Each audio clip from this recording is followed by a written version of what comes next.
Durim Bami, i njohur si Forti i Niklës, është një nga personazhet më të përfolur të botës së krimit në Shqipëri gjatë dekadës së fundit. Emri i tij është përmendur në disa prej dosjeve më të bujshme të prokurorisë së posaçme, ndërsa zhvillimet më të fundit lidhen me arrestimin dhe ekstradimin e tij drejt Shqipërisë. Rrënjët e konfliktit dhe përplasjet e para që e vendosën Bami në qendër të vëmendjes, nisën vite më parë në një konflikt të hapur me ish deputetin socialist të Lezhës, Arben Ndoka. Sipas hetimeve, përplasjet mes tyre kishin nisur pasi Bami dyshonte se Ndoka kishte kërkuar eliminimin e tij. Nga ana tjetër, ish deputeti kishte dyshime se Bami ishte një nga personat që kishte marrë pjesë në vrasjen e vëllait të tij, Aleksandr Ndoka. Ky konflikt u thellua me kalimin e kohës duke u shndërruar në një përplasje të hapur mes grupeve rivale, me tentativa të njëpasnjëshme eliminimi. Në nëntor të vitit 2020, Durim Bami i shpëtoi një atentati në tapizë të Fushkrujës. Automjeti me të cilin po udhëtonte u qellua me breshëri plumbash, ndërsa i plagosur mbeti kushëriri i Ervin Kodra, që ndodhej si pasagjer. Sipas të dhënave të bëra publike, ai ka shpëtuar dhe një atentati tjetër me eksploziv. Në dosje përmendet se janë hedhur miliona euro për eliminimin e tij, ndërsa disa grupe kriminale, pavarësisht përpjekjeve, nuk mundën dot ta ekzekutonin. Në shkurt të vitit 2021, sipas SPAK, Durim Bami bashkë me Indri Doklen dhe Marklen Hakën planifikoi vrasjen e Torit Xhexhukës dhe Erikers Miasit, ky i fundit mik i të shumë kërkuarit Ervis Martinaj, i cili u vra në Tiranë. Nga komunikimet e zbërthyera të aplikacioneve Sky CC dhe Encrochat në kuadër të operacionit Revanshi, rezulton se Durim Bami ka krijuar kushtet për vrasjen e Arben Ndokës, Ektor Xhexhukës dhe Erikers Miasit. Provat sipas hetuesve janë siguruar fal zbërthimit të aplikacionit Sky CC. Në anën tjetër, Durim Bami dyshohet se kishte krijuar aleanca me grupe të tjera kriminale, përfshirë përplasjet për eliminimin e Ervis Martinajt. Sipas të dhënave, Martinaj kishte aleanca me grupin që drejtohej nga ish deputeti Ndoka. Po ashtu sipas dosjeve dhe ish kundërshtarët e tij, përfshirë ish deputetin socialist dhe anëtar të tjerë të grupeve kriminale, e donin Bami të vdekur. Për te atentateve dhe planeve për vrasje, SPAK argumenton në akuzë se Durim Bami kishte një rol të madh në kontrollin e kultivimit të lëndëve narkotike në zonën e Krujës. Sipas hetimeve, ai drejtonte dhe financonte një grup që kultivonte kanabis në Nikël dhe Bubq gjatë periudhës 2019-2020 dhe sërish në shtator të 2020-s, duke administruar të gjithë aktivitetin. Në ndihmë të tij sipas dosjes ishte edhe ish efektivi Eneas Altin Morina, si dhe persona të tjerë të pa-identifikuar të cilët siguronin informacione të brendshme dhe shmangnin kontrollet policore. Në dosje thuhet se ai kontrollonte drogën e mbjellë nga Bregdeti Adriatikut deri në malsinë e Krujës duke pasur mbështetje edhe nga element policisë. Durim Bami u shpall në kërkim nga prokuroria e posaçme në kuadër të dosjes Revanshi. Ai u arrestua në Dubai në tetor të vitit 2024, ndërsa më pas u ekstradua drejt Shqipërisë. Ekstradimi i tij konsiderohet moment kyç për drejtsinë shqiptare pasi ai shihet si një personazh që mund të jap dëshmi të vlefshme për zbardhjen e disa prej ngjarjeve më të rënda kriminale të viteve të fundit. Dyshimet janë se ai mund të ketë shumë informacione mbi mënyrën se si ka funksionuar krimi organizuar në Shqipëri, të paktën në dekadën e fundit. Durim Bami kishte kërkuar të merrte statusin e rezidentit në Emiratet e Bashkuara. Bashkë me të, nga viti 2024 dhe deri më tani janë ekstraduar 14 persona. Ndërkohë pas ekstradimit, përmes avokatit të tij, Durim Bami u përball me gjykatën e posaçme në lidhje me masën e sigurisë të dhënë gjatë kohës kur ai ishte në arrati. Vetë ai nuk ishte prezencë në seancë, por u përfaqësua nga palambrojtëse, e cila kërkoi një masë më të lehtë si arresti në shtëpi. Gjykata e rrëzoi kërkesën dhe la në fuqi masën në arrest në burg. Gjatë seancës, avokati ngriti shqetësimin se klienti i tij, Durim Bami, po i rrezikohet jeta në burgun 313, ndërsa kërkesa për transferim në një burg tjetër po shqyrtohet nga drejtoria e burgjeve. Gjykata e posaçme i ka caktuar atij masën e sigurisë arrest në burg për veprat penale, sigurimi i kushteve dhe i mjeteve materiale për të kryer vrasje, grupi strukturuar kriminal, kultivimi bimëve narkotike dhe kryerje e veprave penale nga organizata kriminale ose grupi strukturuar kriminal.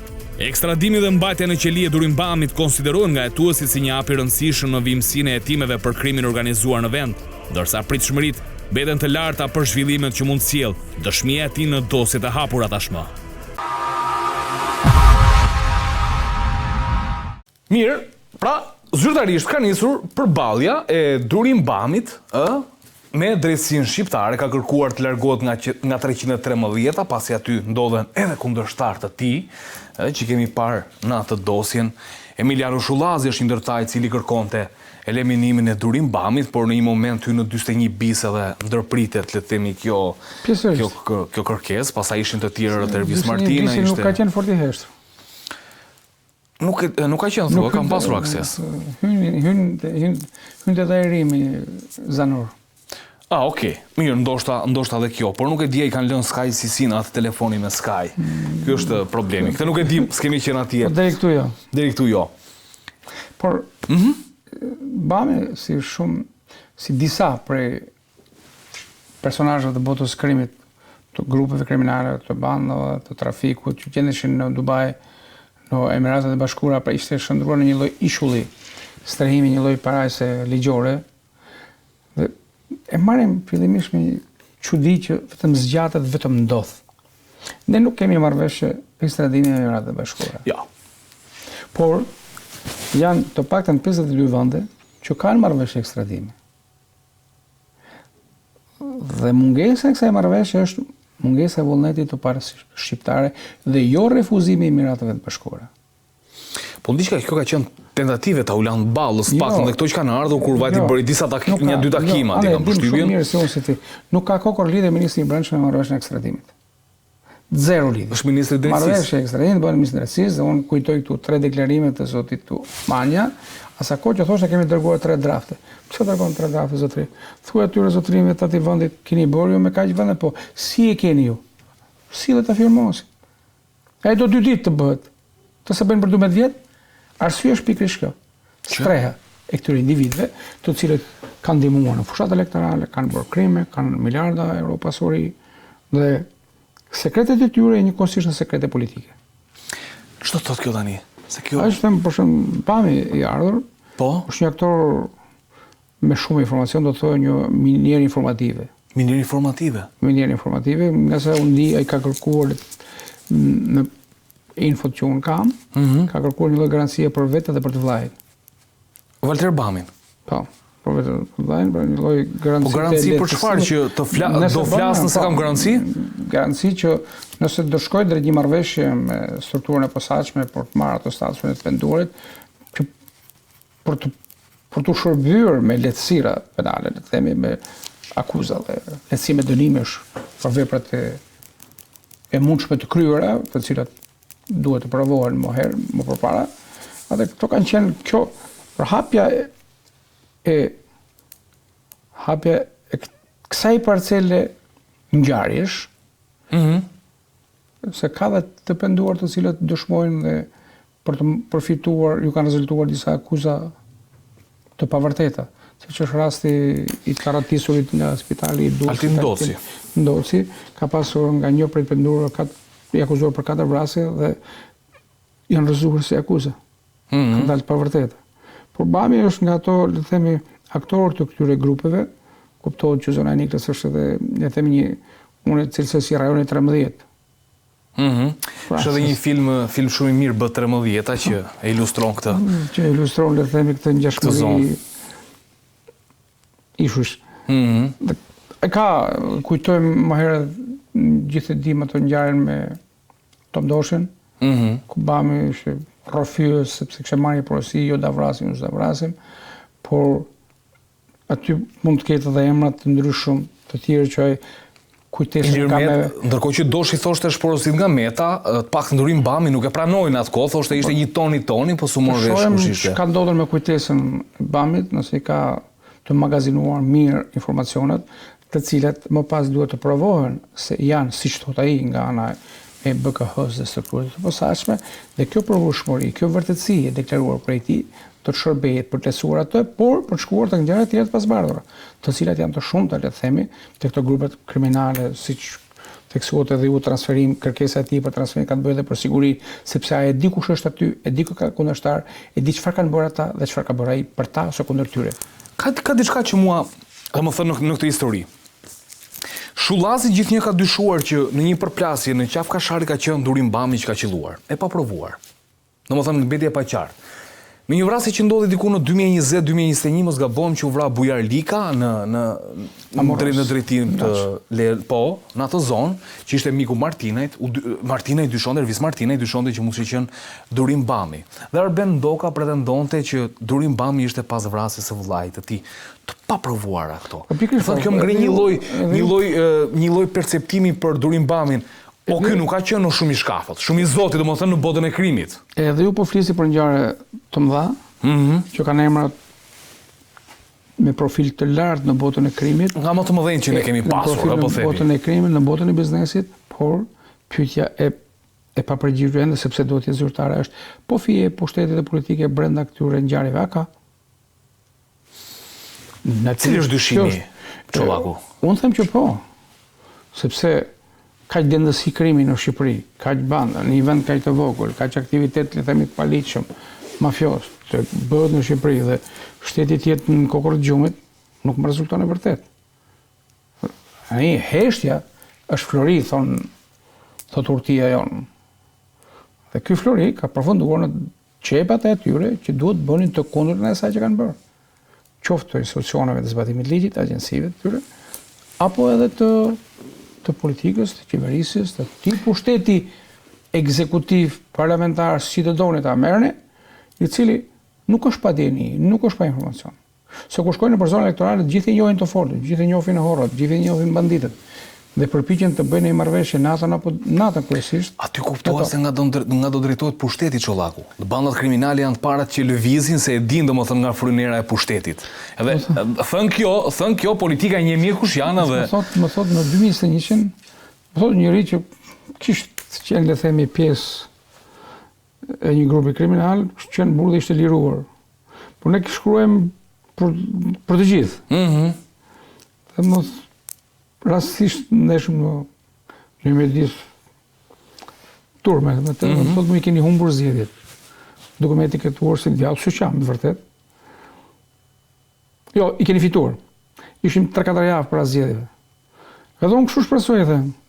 Ndërsa 7-8 ditë përpara zgjedhjeve u rastise prap? Qëllova prap në mjedise të ndryshme, i keni humbur. Po çfarë bëriva këtë? Si ndodhi? Gjitha, ne na vinë edhe paratë dhe porosit një muaj përpara. Kur folëm herën e parë nuk kishin ardhur, tani kanë ardhur. Kështu që pra ata e kuptojnë të parët. Ata kishin bërë sondazhin shumë herët më tepër nga ne, dhe rezultatit i kishin rënë në kokë. Ndodhi siç tha ai.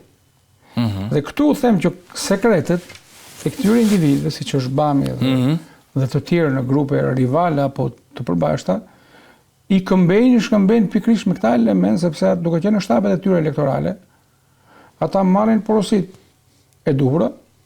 Francezët kanë një shprehje shumë interesante. Nëse në përfshatra, në kohën e fushatës elektorale, përpara votimeve, fillojnë dhe lehin qend natën, ditën e shtunë, zgjedhjet kanë mbaruar shtunën. Pse lehin qend? Sepse vinë njerëz të panjohur, vinë këta me çanta, shpërndajnë Kjo që nga vërtet ndaj them që dhe si po vinë këto element, ne s'kemi marrë vesh ekstrem, po këta po vinë. Unë mendoj që janë partnerët amerikanë që kanë ndikuar që këta individ që janë në tregun e informacionit dhe të pjesëmarrjes në grupe kriminale për ngjarje të rëndësishme që duhen zbardhur, por që lidhen edhe me politikanë të caktuar, të jenë më afër drejtësisë dhe të shërbejnë për zbardhjen e tyre dhe për ndëshkimin e atyre që i shohin lajmen të rizër, që janë njerëzit e pushtetit. Ka diçka, Durim Bami ka disa akuza, sigurim kushtesh për të kryer vrasje, kultivim të bimëve narkotike që lidhe nga pjesë e Fushkrujut si vazhdonte deri këtej nga pjesa e Durrësit, po them nga Ishmi, është kjo zona. Është trekanshi Durrës, Lezhë, Krujë. Është trekanshi Bermundës për krimin.